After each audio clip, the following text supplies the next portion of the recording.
News update na naman po tayo ngayon mga ka-YouTube at mga ka-Facebook. Update po tayo sa naging pahayag ni Pangulong BBM ng dahilan kung bakit siya pumasok sa mundo ng politika, at sa pagkatuwa niya sa isang estudyante na umano'y mahilig sumaliksik sa politika at sa kasaysayan lalo na ng ating bansa at ang kanyang payo rito. Narito po ang ilang mga impormasyon na atin na namang nakalap. Inihayag ni Pangulong Ferdinand Bongbong Marcos Jr., na pinasok daw niya ang mundo ng politika dahil nasasaktan siyang makitang naghihirap ang mga Pilipino.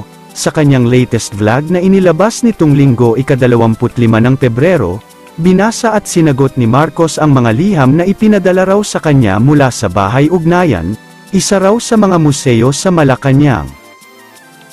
Kasama sa mga binasa at sinagot ni Marcos ay ang sulat mula sa isang humanities student, na mahilig pag-aralan ang konsepto ng politika.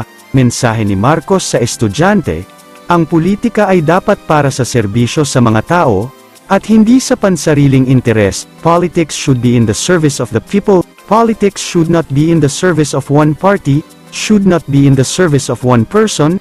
Certainly, namumulitika tayo dahil mayroon tayong gustong gawin, sabi ni Pangulong Marcos.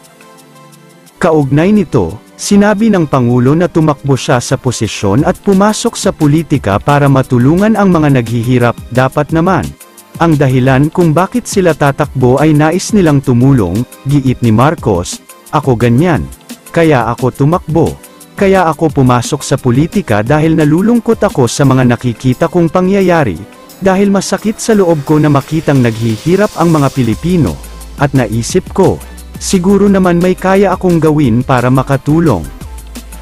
Sa palagay ko, iyan ang tamang dahilan kung bakit ang isang tao ay papasok sa politika, saad pa niya. Samantala, sa naturang vlog ay inihayag din ng Pangulo ang kanyang pagkatuwa na mahilig ang estudyante sa kasaysayan dahil aniya, maraming matututunan ang isang tao sa nakaraan. The history that has been made long time ago, and the history that's being made now.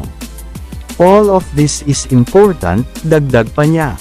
Samantala, sinabi rin ni Pangulong Marcos sa naturang vlog na para maiwasan daw ang fake news, lalo na pagdating sa politika, dapat daw basahin ang lahat ng panig saka magdesisyon kung ano ang tama at hindi.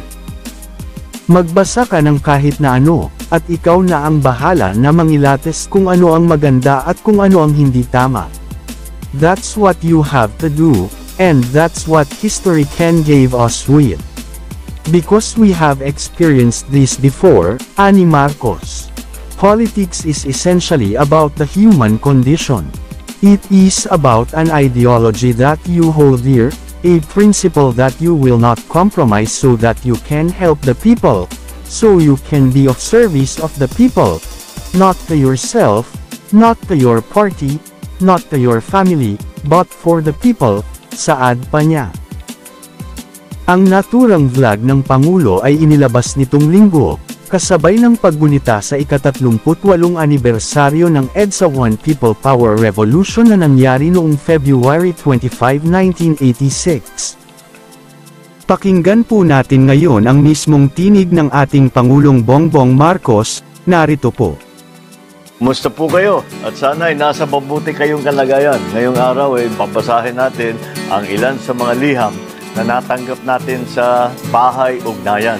Now from Erica, I am a humanities student and a huge interest in politics and history. Well done. I do believe that people, especially in the Philippines, have distorted ideas of politics. Even me myself, I admit that it is difficult to filter what is true, to be 100% objective, to take a stand and such. I still have a lot to learn, but as broad as the concept of politics, I would like to simply think that whatever happens, we are all humans who deserve to live and to be led as humans. You have it. You have it exactly right. Politics should be in the service of the people. Politics should not be in the service of one party, should not be in the service of one person, certainly. Kung mamumulitika tayo dahil meron tayong gustong gawin, halimbawa, may isang tao gustong tumakbo, kahit na anong elective position, maging barangay captain, mayor, kung ano man, dapat naman, Ang dahilan kung bakit sila tatakbo ay nais nilang tumulong. Ako ganyan, kaya ako tumakbo, kaya ako pumasok sa politika. Dahil nalulungkot ako sa mga nakikita kong pangyayari. Dahil masakit sa loob ko na makita naghihirap ang mga Pilipino. At naisip ko, siguro naman may kaya akong gawin para makatulong. Sa palagay ko, yan ang tamang